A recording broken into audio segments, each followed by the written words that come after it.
Quand tu vois une femme et puis tu gardes son image dans ta tête et tu vas te masturber, même si tu ne l'as pas fait physiquement avec elle, dans ton esprit tu l'as fait réellement et Dieu le considère comme un adultère, comme un péché.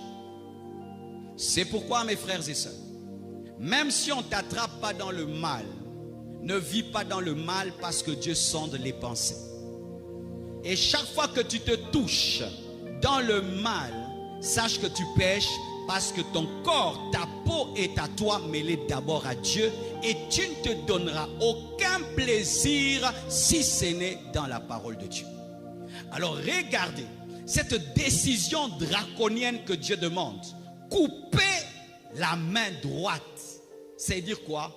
Il faut un sacrifice, une décision profonde pour abandonner certains péchés. Et parmi ces péchés-là, c'est la masturbation. Vous savez, quelqu'un qui a une copine, qui a un copain, il abandonne plus facilement cela qu'un masturbateur. Parce que quand on te dit sépare-toi d'un copain, d'une copine, c'est une personne physique, tu peux dire ne me cherche plus, ne me cherche plus. Mais comment tu vas dire à ta main ne me cherche plus?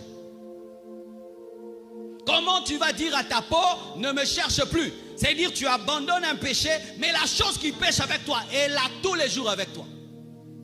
C'est pourquoi faites très attention. Toi qui n'es jamais tombé dedans, n'essaye pas. Tu ne connais pas l'addiction qui est dedans. Et toi qui t'entêtes à y demeurer, tu ne connais pas les profondes conséquences qui sont dedans. Frères, sœurs, c'est pourquoi la Bible dit de couper. C'est-à-dire tu dois accepter la discipline de l'esprit. Et je vous assure mes frères et sœurs, pour s'en libérer, tu dois avoir une conversion authentique. Si tu as une conversion superficielle où on vient à l'église, on danse, tu seras toujours dedans. Toujours dedans. On a fait des statistiques, comme je l'ai dit en France, 80% disent se reconnaître dedans. 80, vous vous imaginez. Alors mes frères et sœurs, toutes les forteresses dans vos pensées qui vous y encouragent, vous disant non, Dieu comprend, ce n'est pas grave, tu l'as fait seul. Faites très attention à ces forteresses, elles vont vous faire rater l'enlèvement. Les masturbateurs iront en enfer. Les masturbateurs ne seront pas enlevés comme les prostituées et les adultères. Pas de différence. Pas de différence. À ton niveau, oui, il y a une différence, mais pas au niveau de Dieu.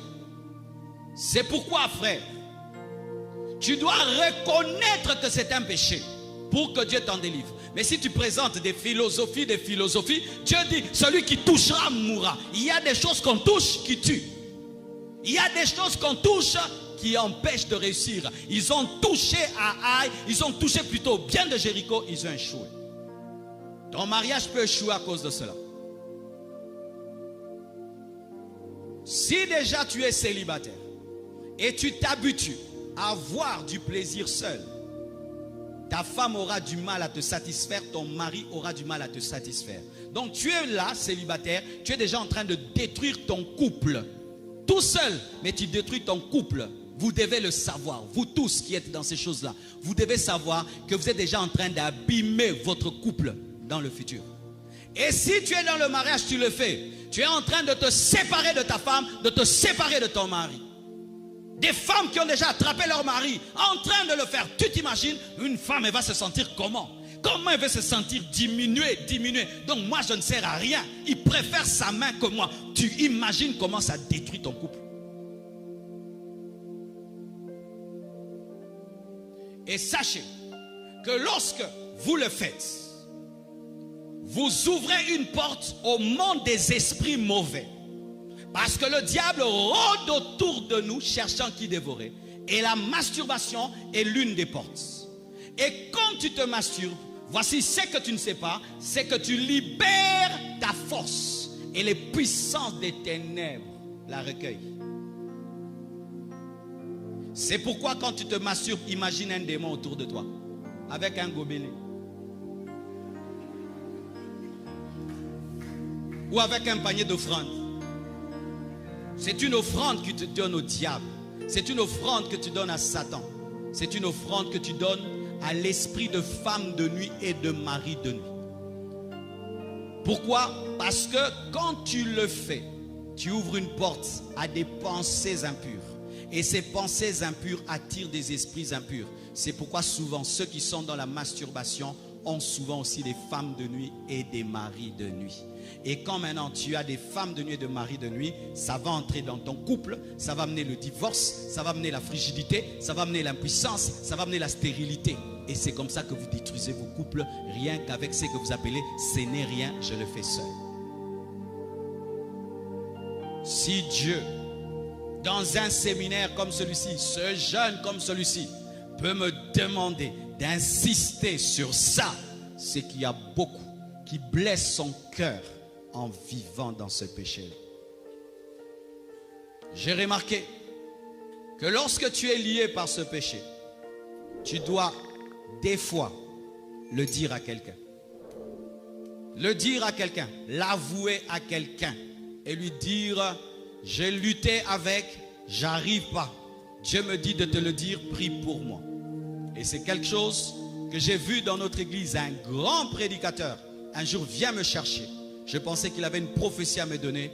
Il m'appelle, il me dit, Marcelo, je suis tombé dans tel péché.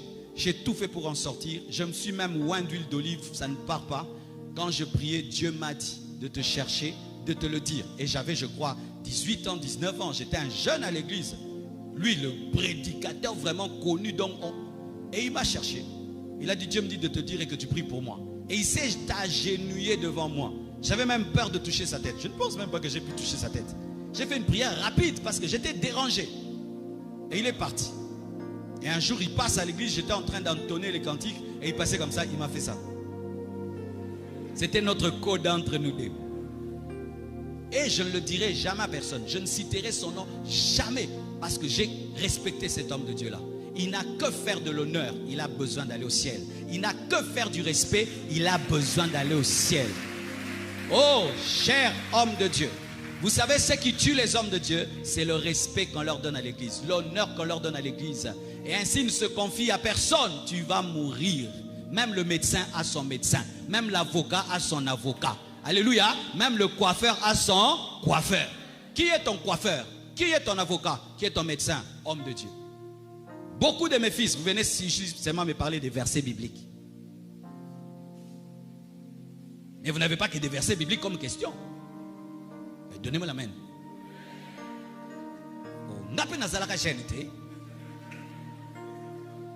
Vous venez seulement, pasteur, alors j'ai vu le ciel ouvert. Mais il y a d'autres choses qui s'ouvrent, tu n'en parles pas. Ah oui. Et sachez que moi, je ne suis pas le pasteur des parfaits. Hein. Les gens qui me connaissent vraiment, ils le savent. Beaucoup de gens ont une fausse image de moi, que Marcelo, si tu crains Dieu, il t'aime. Si tu as des défauts, il te jette. Jamais. Je respecte beaucoup les personnes qui se révèlent telles qu'elles sont. Parce que ce sont elles les vrais chrétiens. Les vrais chrétiens. Frère, tu as un problème pareil. Peut-être tu n'auras pas le temps d'entrer dans mon bureau. Tu peux même en parler à un de tes amis. Tu lui dis, non frère, prie pour moi. Je me suis battu dans le secret, ça n'arrive pas. Ça ne part pas. Parce que certains péchés, pour te quitter, il faut que tu puisses humilier Satan qui veut que tu caches. Parce que certains péchés ont la force que quand c'est caché. Le jour seulement que tu dis, la puissance s'en va. Mais si tu caches, tu vas cacher jusqu'à ta mort. Et on va te chercher au ciel. Tu es vraiment dans l'enfer, là où le feu est bleu. Au milieu là. Parce que toute ta vie chrétienne, tu étais dedans. Tu étais dedans. Et maintenant imagine que toute ta vie chrétienne, tu es dedans. Et nous, on suppose que tu crains Dieu. Alors imagine, samedi, tu es tombé dedans.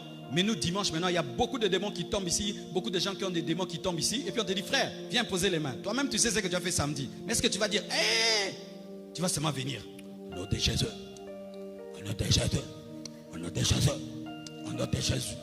C'est quel genre de main que tu mets? Alors le jour que tu vas rencontrer un démon impoli, il va t'humilier publiquement. Il va dire, yo, t'es, yo, ou toi, que je dis ce que tu as fait samedi. Yo, yo, yo, yo, nom de Jésus. Tais-toi démon, comme Jésus dit, tais-toi démon. Jésus n'a pas dit tais-toi démon pour cacher des choses. Hein? Et aussi, tu es infecté et tu vas à l'hôpital. Tu seras davantage infecté. C'est pourquoi les médecins se protègent eux-mêmes pour ne pas recevoir les microbes de leurs patients. Mais toi-même, tu as des choses et tu t'exposes. Tu vas recevoir d'autres microbes et des nouveaux démons qui vont entrer dans ta vie. Mes frères, ne jouez pas avec cela. Lorsque dans un pays libre comme la France, on fait balader un micro et 56% des femmes disent qu'elles sont dedans, 80% elles sont dedans, et 80% d'hommes sont dedans. Peut-être qu'au Congo, on ne sait pas si on fait balader, ce sera comment. Mais nous, on va seulement fuir, on ne va pas répondre. Donc le bâtiment, le bâtiment, oh, bah, question de guérir, bah, question de genre de guérir.